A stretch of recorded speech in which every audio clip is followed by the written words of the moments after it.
January 30th, 1945. The Baltic Sea lay frozen and black, a sheet of deathly calm hiding the movement beneath. On its surface drifted the Wilhelm Gustloff, a former cruise liner turned lifeboat for a dying nation. Inside her steel walls, 10-year-old Horst Voigt pressed against his mother's side, listening to the creak of ice grinding along the hull. He was only a boy, but the war had aged everyone. Germany was collapsing. The Russians were closing in from the east, bringing with them stories of vengeance, of whole villages erased. For those trapped in East Prussia, there was only one escape: the sea. The Gustloff had promised safety. It was packed far beyond its limits. Soldiers, mothers, infants, even wounded men on stretchers crammed together like freight. Horst had managed to bring one thing from home: a Swiss Army knife, a gift from his uncle. It was meant for adventure, not survival. That night, the air below deck was warm and stale. People slept in life jackets, boots still on. The hum of engines was a lullaby they prayed would never stop. Outside, the temperature fell to 18 degrees Celsius. Frost formed on the portholes.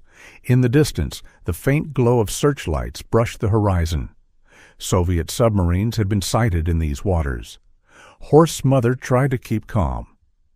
"We'll be in Kiel by morning," she whispered. But the sea had other plans. At 9:16 p.m., a low thud rolled through the ship, deep and heavy, like the growl of something ancient awakening below. A pause, then another explosion, closer this time. The deck lurched sideways, throwing people against the bulkheads. Lights flickered, then died. In the darkness, voices turned to screams. "The ship's been hit!" someone shouted. Panic rippled through every corridor. Metal groaned like an animal in pain. Doors jammed shut. Water roared in. Horst's mother grabbed his hand, forcing him up the stairwell. The ship was tilting now, the steps slick with seawater. Near the top she slipped, tumbling down as Horst screamed her name into the black. He clawed at the railing, heart pounding, until her hand found his again. Somehow they made it to the deck. Above, the air was chaos, freezing wind, cries for help, flare light bouncing off the ice. The lifeboats were stuck fast to their rails, their ropes frozen solid. Sailors hacked at them with axes that shattered like glass in the cold. The ship was dying fast. Someone yelled that more torpedoes were coming. Horst held on to his mother as people fought their way toward the boats, faces ghost white under the moonlight. One lifeboat finally creaked loose, but its ropes tangled, threatening to drag everyone down as the Gustloff began to list harder to port. "Cut the ropes!" a sailor screamed. "Cut 'em or we're done!" Men searched frantically for a knife. Any knife. None could be found. Horst reached into his pocket. His small hand closed around cold steel. He held it up. A Swiss Army knife. In that instant, the boy became their only hope. As he sawed through the frozen rope, the line finally snapped, and the lifeboat dropped free into the black water. Behind him, the great ship groaned one last time before the sea began to swallow it whole. Horst would live. 70 others would too. But over 9,000 souls would never see the shore again. And the world would barely remember their names. Long before it became a ghost in the Baltic, the Wilhelm Gustloff was a symbol of hope, not desperation. When it was launched in 1937, it gleamed like the future itself. A cruise liner built for the German working class, it was part of Adolf Hitler's Kraft durch Freude, or Strength Through Joy program. A propaganda dream meant to show that under the Nazi regime, even ordinary workers could live like the elite. She was 684 feet long, with 9 decks, a swimming pool, a ballroom, and white-painted cabins identical in size and quality. There were no first-class or second-class passengers, a carefully staged illusion of equality in a nation built on division. The ship was originally meant to bear Hitler's own name, but he declined the honor and instead named it after Wilhelm Gustloff, a Nazi leader in Switzerland who had been assassinated by a Jewish student. Hitler turned his death into a political myth, the perfect martyr for the propaganda machine. By naming the ship Wilhelm Gustloff, he gave tragedy a purpose and turned vengeance into tourism. In March 1938, the Gustloff began her first voyages. Workers, teachers, and loyal party members lined her decks in matching uniforms, waving flags as the ship pulled away from Hamburg. The atmosphere was electric, brass bands, speeches, the swastika fluttering in the wind. The voyage wasn't just a holiday. It was a promise, proof that Germany's future would be clean, organized, and unstoppable. For 17 months, the Gustloff sailed across the North and Baltic Seas, carrying over 60,000 Germans to destinations like Norway, Italy, and Spain. Photographs from the time show smiling families on deck chairs, beer mugs raised to the sun. The propaganda films of the day called it the people's luxury. But beneath the carefully polished surface, the storm clouds of war were already forming. By 1939, leisure had no place in Germany. The ship that once carried holidaymakers now carried the wounded. As the first shots of war echoed across Europe, the Wilhelm Gustloff was repainted white and converted into a hospital ship. Its ballroom became an operating theater, its sundecks filled with stretchers. It was stationed in the Baltic, ferrying soldiers back from the front lines in Norway and Poland. Even then, she seemed untouched by the chaos consuming the continent, a symbol of endurance in a collapsing world. But like the regime that built her, she was rotting from the inside out. By 1940, the ship's role shifted again. The wounded were gone, replaced by recruits. Her decks now served as barracks for the 2nd Submarine Training Division, hundreds of young men learning to fight beneath the sea. The once proud liner sat idle in the Polish port of Gdynia, renamed Gottenhafen. Her paint chipped, her engines coughed to life only for brief drills. She had been stripped of her former beauty, her purpose long forgotten. Then came January 1945, the winter that erased everything. The Eastern Front was collapsing. The Soviet Army had crossed into East Prussia, leaving behind stories too horrific to repeat. Refugees flooded the roads west, desperate to escape. The sea was their only path to safety. And so, after nearly 5 years of silence, the Wilhelm Gustloff was called upon one last time. The cruise ship of the workers would become a ferry for the doomed. Its destination, Kiel on Germany's northern coast. Its mission, to save as many lives as possible. But for those who would soon board her, salvation was already slipping beneath the ice. By the dawn of the 1940s, the Wilhelm Gustloff no longer carried laughter. The brass bands were silent, the polished decks, once scrubbed for tourists, were covered in camouflage paint and salt frost. The great white liner of the Strength Through Joy program had been swallowed by the war that built it.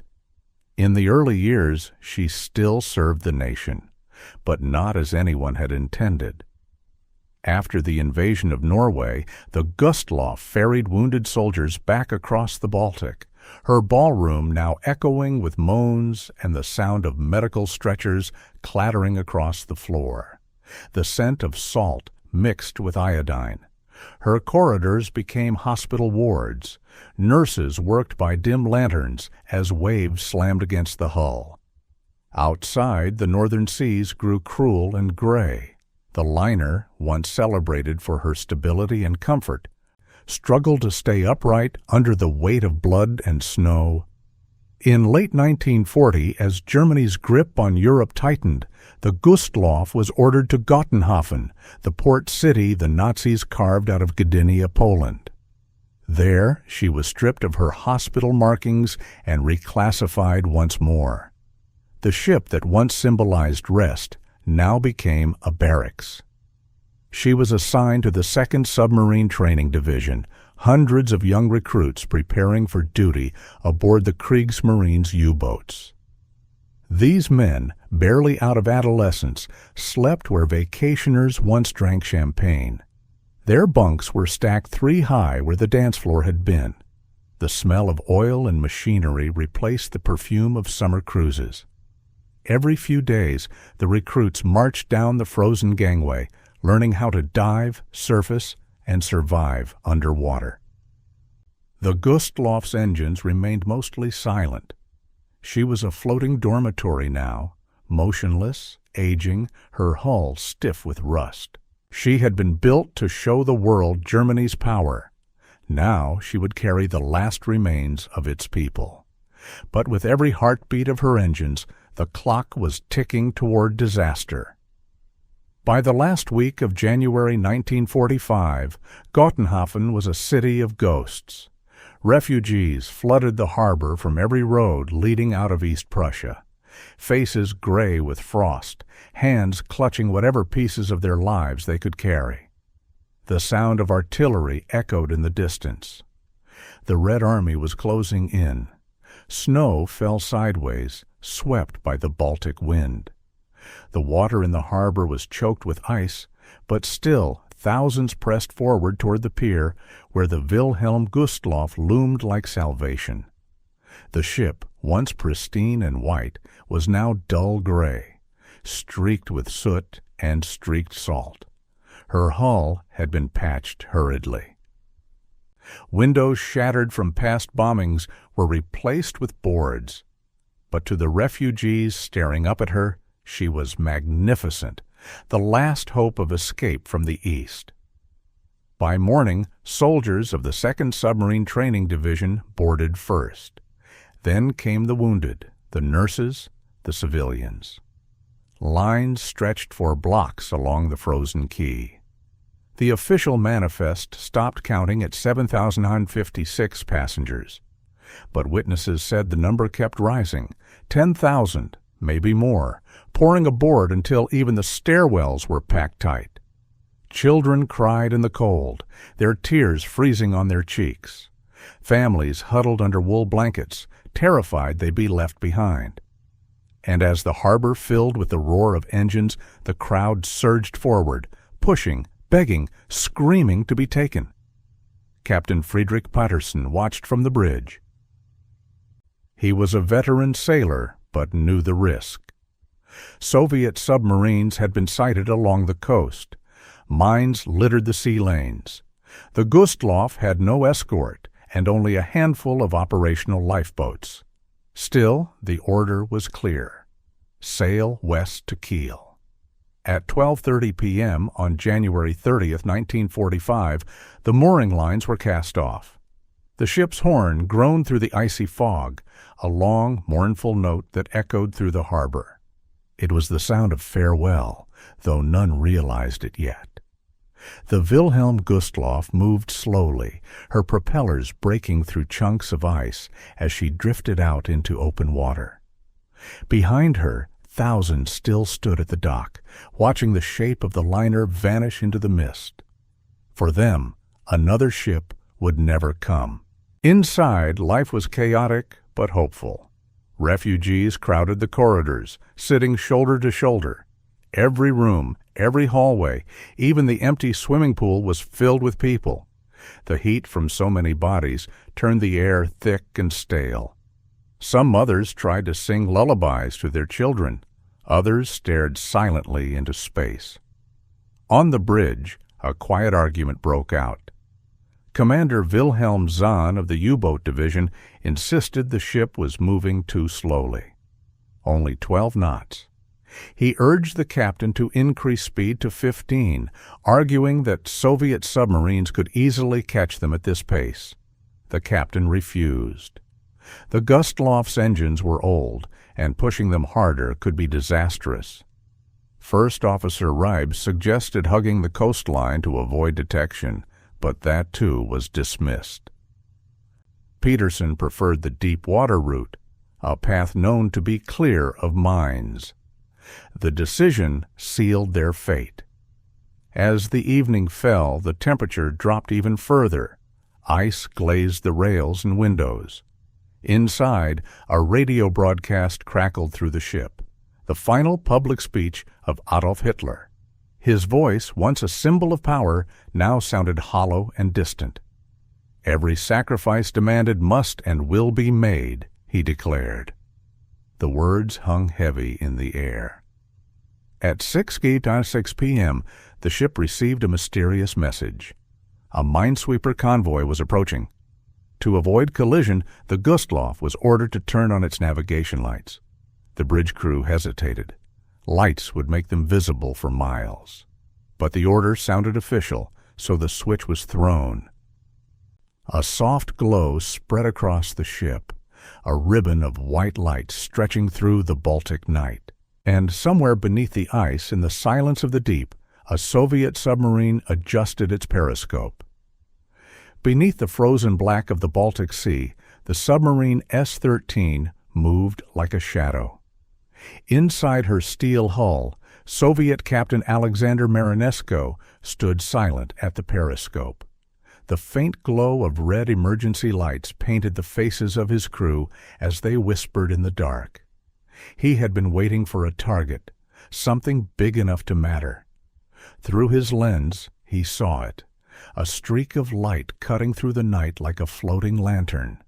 The Wilhelm Gustloff. To Marinesko, it looked like a warship.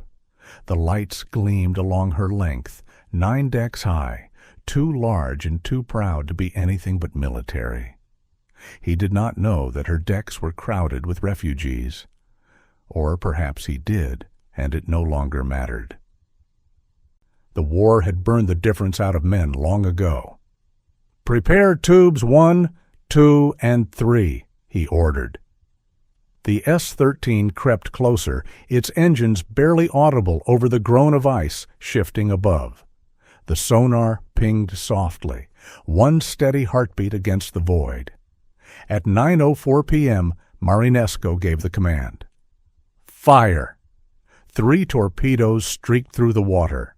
On board the Wilhelm Gustloff, the first explosion hit just after 9:16 p.m. It came from deep within the hull, beneath the waterline, a hollow, shattering roar that silenced every voice at once. The floor rose beneath passengers' feet, then slammed back down. Bulkheads twisted. Glass burst inward. In the lower decks, where hundreds of U-boat trainees slept, entire compartments were obliterated instantly. A second torpedo followed, ripping through the ship's midsection, right where the lifeboats were stored. The lights flickered out, leaving only red emergency lamps and the ghostly glow of fire. People screamed in total darkness. The third torpedo struck near the engine room. The hum of power vanished. The ship groaned, not like steel, but like something alive and dying. Within minutes, she began to list to port. 15 degrees. Then 20. Water rushed in, flooding cabins and hallways. Those trapped below were swallowed without warning. Above deck, chaos erupted. The bitter wind cut through soaked clothes. Officers shouted orders no one could hear. Mothers clutched infants. Soldiers shoved through crowds. Men tore at the frozen ropes of the lifeboats. The tilt of the ship made movement almost impossible. People slid down the decks, crashing into railings. Some tried to jump into the sea, only to vanish into the dark water below. Inside the radio room, operators frantically sent out distress signals. SOS, Wilhelm Gustloff, torpedoed, sinking. But the airwaves were jammed. Other ships nearby were too far to reach in time. On the bridge, Captain Peterson gripped the railing, staring into the blackness.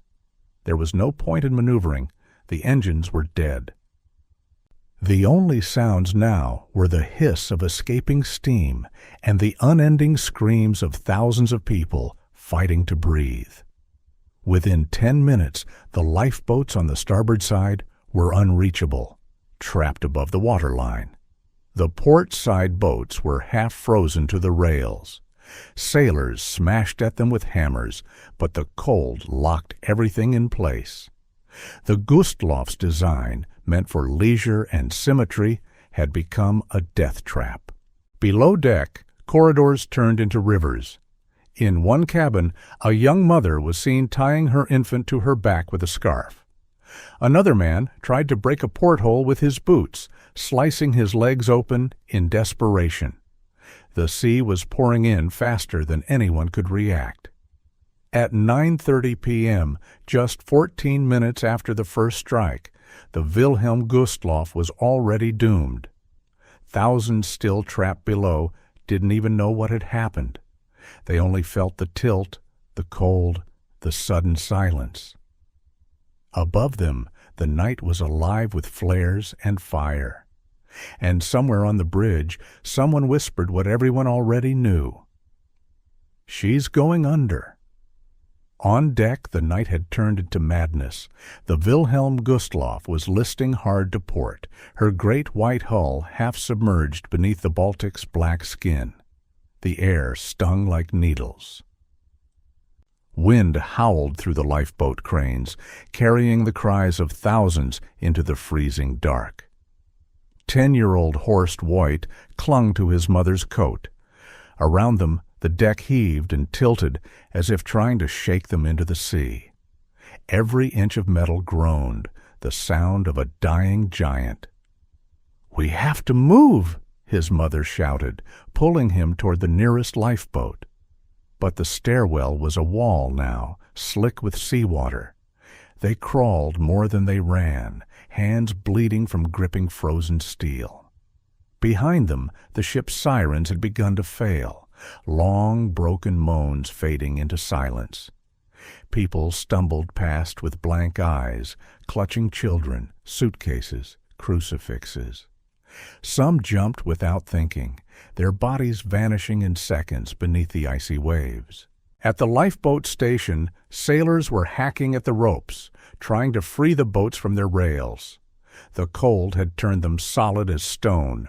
The ship's tilt made it worse. Half the boats hung too high to reach, the others jammed tight to the hull. "Get in! Get in!" someone yelled, but the crowd surged all at once. Dozens of hands grabbed at the same boat.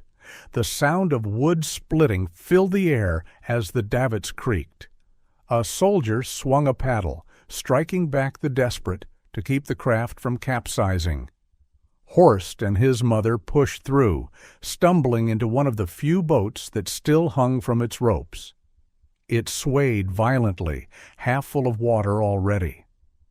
The men inside shouted for knives, axes, anything to cut them loose before the ship dragged them under. The ropes wouldn't budge. They were frozen solid. One sailor jammed a bayonet against the line. It snapped off in his hand. Another man sobbed, clawing at the knot with bare fingers until his skin tore open.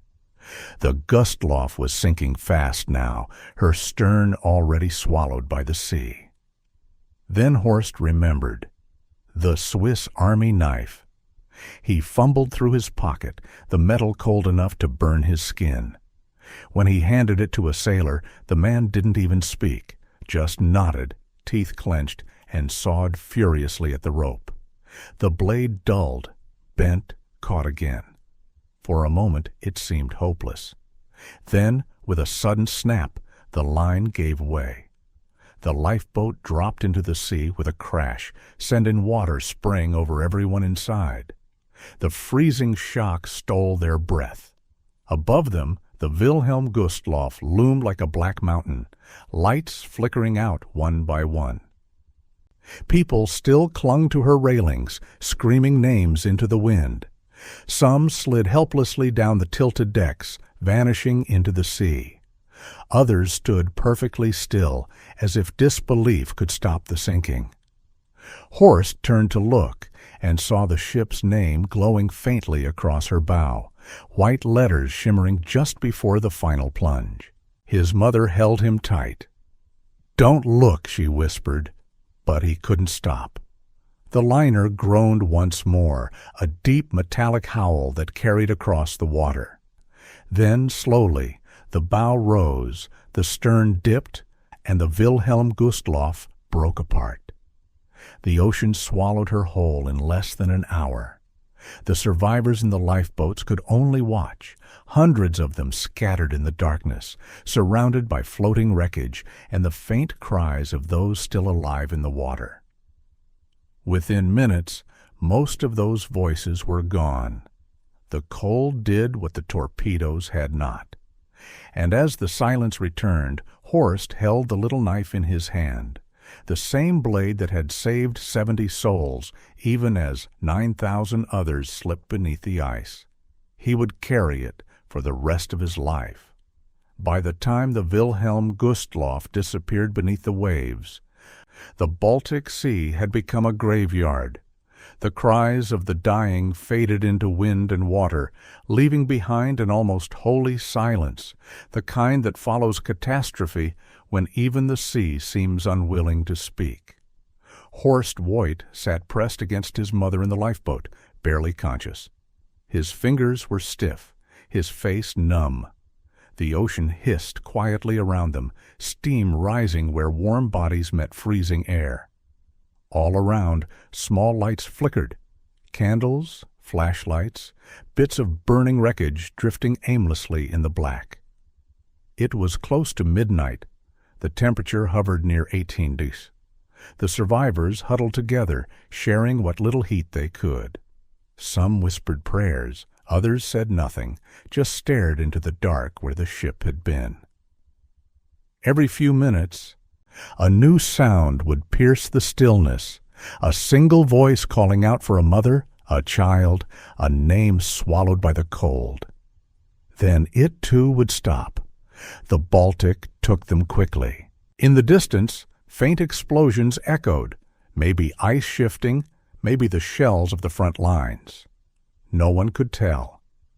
Hours passed before rescue ships even knew what had happened.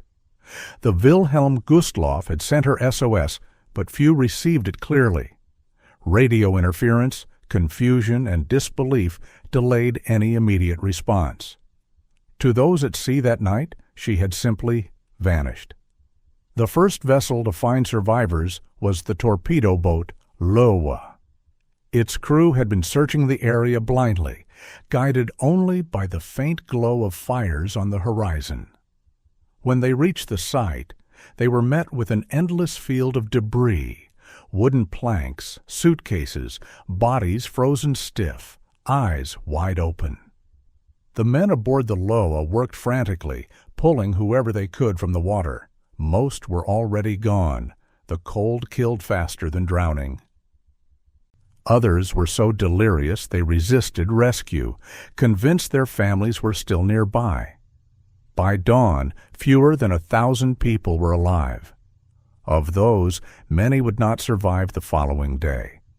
Horst and his mother were among the few. When their lifeboat was found, the rescuers described them as silent, barely breathing. The child still had the knife clutched in his hand.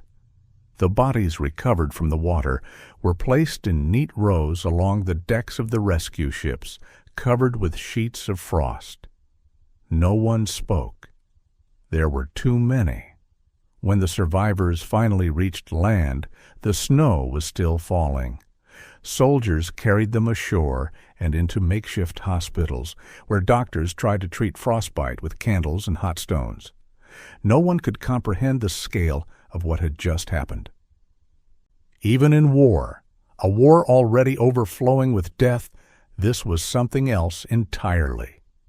More than 9,000 men, women, and children, gone in less than an hour, 6 times the toll of the Titanic. But there were no reporters, no band playing as she sank, no wireless operators writing history in real time. Only the freezing wind over the Baltic, erasing every trace of what had been.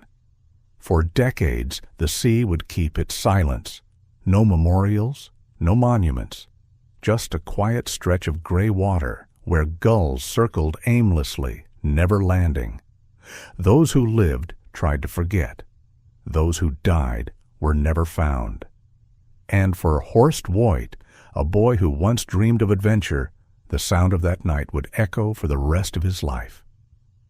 Sometimes, in interviews years later, his voice would falter as he recalled that final moment. "The ship was there," he said softly, "and then it wasn't." The Wilhelm Gustloff lies today beneath 150 feet of water, its hull twisted, its decks shattered, its cabins filled with silence. The Baltic Sea has preserved her like a tomb. Every porthole still stares outward into darkness, each one a reminder of the thousands who never escaped. For decades, hardly anyone spoke her name. Unlike the Titanic, there were no Hollywood films, no orchestras playing her story back to life. The Gustloff sank in the final months of the Second World War, a time when death had lost its meaning. Entire cities were being erased, millions displaced. Against that backdrop, another shipwreck was just another statistic. But there were other reasons for the silence, reasons far heavier than numbers. For Germany, the sinking was politically inconvenient. Admitting that thousands of German civilians, women, children, and refugees had perished under Soviet attack risked painting the nation as a victim while the world was still uncovering the horrors of the Holocaust. Grief, even innocent grief, was seen as dangerous. For the Soviets, the event was equally unwelcome. The man who ordered the attack, Captain Alexander Marinesko, was already in disgrace. He was an alcoholic, insubordinate, a hero the Soviet Union didn't want. Awarding him glory for sinking a ship full of civilians would have been a propaganda disaster, so the records were buried. Marinesko died forgotten, only posthumously recognized decades later, long after the Cold War had thawed. The Gustloff became a ghost shared by two nations that preferred amnesia over memory. Even the survivors found little comfort in speaking. Many of them carried shame, not for what they had done, but for who they were. Germans of the wartime generation often felt they had forfeited the right to mourn. As one historian wrote, to grieve for themselves felt like a betrayal of those their country had destroyed. Yet among the thousands aboard that ship were not soldiers or ideologues. They were civilians from Prussia, Lithuania, Latvia, Estonia. People whose only crime was being caught between empires. They were running from a war they never started, and they paid for it with their lives. In later years, divers would visit the wreck. They described finding children's shoes still scattered across the decks, rusted bicycles, medical kits, even an old piano half buried in silt. Everything frozen in time, preserved in cold, motionless water. The ship that once promised strength through joy had become a monument to sorrow. For Horst Voigt, the boy who cut his way to life, the memories never faded. He built a family, grew old, lived a long life, but he carried that night with him until the end. In his final interviews, he said he often dreamed of the sea. "When I close my eyes," he said, "I can still hear the ship." Today, the Wilhelm Gustloff is officially classified as a war grave. The wreck is protected by both Germany and Poland, no diving without permission, no salvage allowed. It rests there quietly, 19 nautical miles off the coast of Weba, Poland, where the water remains cold all year round. Sometimes, on calm days, fishermen say they can still see shapes beneath the surface, shadows that look like railings, masts, and human forms suspended in the dark. Whether true or not hardly matters. The sea keeps its own memories, and in its depths the Wilhelm Gustloff still sails, forever outbound, forever unfinished, carrying the ghosts of a war that refused to end.